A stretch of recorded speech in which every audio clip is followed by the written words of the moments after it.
রবিবার দুপুরে সর্বভারতীয় সাংবাদিক সংগঠনের জেলা শাখা রক্তদান শিবিরে রক্ত দিলেন ৩০ জনের বেশি রক্তদাতা, এর মধ্যে ২ জন মহিলা। বর্তমানের ব্লাড ব্যাংকগুলিতে এই সময় রক্তের তীব্র সংকট দেখা যায়। সামাজিকতার দায় থেকেই এই সময় রক্তদান শিবির আয়োজন করে ইন্ডিয়ান জার্নালিস্ট অ্যাসোসিয়েশনের বর্ধমান জেলা শাখা। এদিনের শিবিরের উদ্বোধন করেন বিধায়ক খোকন দাস। উপস্থিত ছিলেন গাছমাস্টার অরূপ চৌধুরী, সমাজসেবী তন্ময় রায়চৌধুরী, সেবা সমিতির পক্ষে পার্থ গোস্বামী, সংগঠনের কেন্দ্রীয় কমিটির সদস্য তারকনাথ রায়, জেলা সভাপতি স্বপন মুখার্জি, সাধারণ সম্পাদক অরূপ লাহা। সঞ্চালনা করেন রাজ্য কমিটির সদস্য জগন্নাথ ভৌমিক, 2 রাজ্য কমিটির সদস্য শম্ভু কর্মকার, আমিনুর রহমান, কোষাধ্যক্ষ শেখ শামসুদ্দিন, কার্যনির্বাহী সমিতির সদস্য অভিজিৎ সাহা সহ অন্যান্য সদস্যরা ছিলেন আয়োজনে।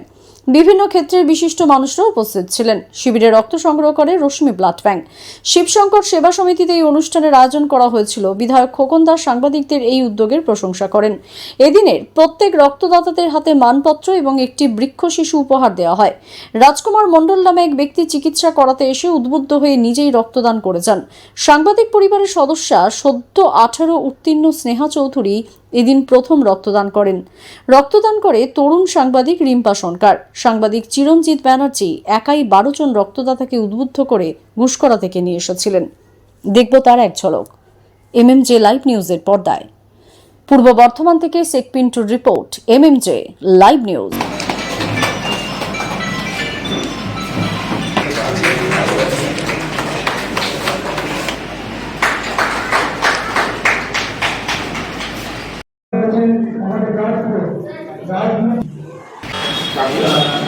সঙ্গে আমাদের গাছমাস্টার অরুদা আছেন। সবথেকে যেটা খারাপ লাগার বিষয় হচ্ছে রক্তদান শিবির করার সময় সে সমস্ত মানুষগুলি বলা হয় যে আমাদের আজকে রক্তদান শিবির আছে, তারা কিন্তু অনুপস্থিত থাকে। যারা সারা বছর ব্লাড কার্ড চায় বিভিন্ন সময়, কেউ হয়তো তার আত্মীয়ের জন্য, কেউ তার পরিজনের জন্য ব্লাড কার্ড চায়, কিন্তু তারা রক্তদান শিবিরে অনুপস্থিত থাকে। এটা আমি দীর্ঘদিন ধরে দেখছি।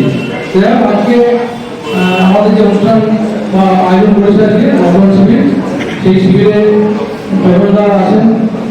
কিছু দেরি করবো না, আমরা অনুষ্ঠান বন্ধ হয়ে যাবে। রক্ত দেওয়ার যে প্রক্রিয়া শুরু হয়ে গেছে। সবাইকে আরেকবার স্বাগত এবং ভালোবাসা জানিয়ে আমার বক্তব্য শেষ করছি।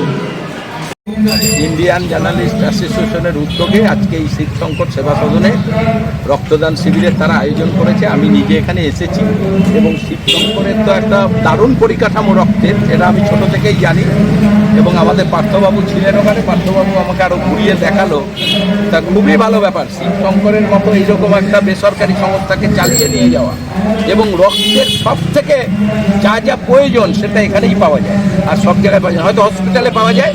তারপর শিবশঙ্কর এইরকম একটা ভালো সংস্থা চালাচ্ছে, এটা আমরা চাই আরও ভালোভাবে চলুক এবং ওইটা আমাকে ঘুরিয়ে দেখালো, লাইব্রেরি দেখালো, সব দেখলাম। আমার নিজেরও খুব ভালো লাগলো, কারণ আমি অনেক ছোট থেকে এই শিবশঙ্করে অনেকবার এসে আমি রক্ত নিয়ে গেছি মানুষের।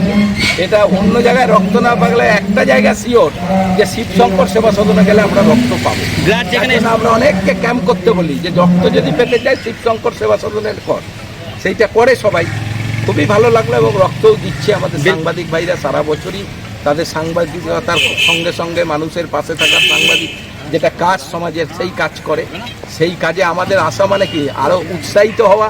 আমরাও চাই এ কাজ যারা করবে তাদের পাশে আমি সবসময় আছি। ব্লাড যেখানে স্টোর রাখছে শিবশঙ্কর সেবা সমিতি, সেই জায়গাটাতে কি নতুন? জায়গাটা তো নতুন, এইটাই তো যে মানে কোনো একটা মানুষের দেখা গেল রক্তের যে কোনো একটা জিনিস দরকার, গোটা রক্তটার প্রয়োজন নাই। সেই রক্তটা সেই জায়গার জিনিসটাকে রক্ত থেকে বার করে নিয়ে তার শরীরে দিলে সে সুস্থ হয়ে যাবে। আর সেইটাকে বার করার মতোই মেশিন বসিয়েছে আমাদের শিবশঙ্কর, বসিয়েছে শিবশঙ্কর সেবা সদন সমিতি, এরা বসিয়েছে। তাই এটা তো বিরাট ব্যাপারই, খুব ভালো।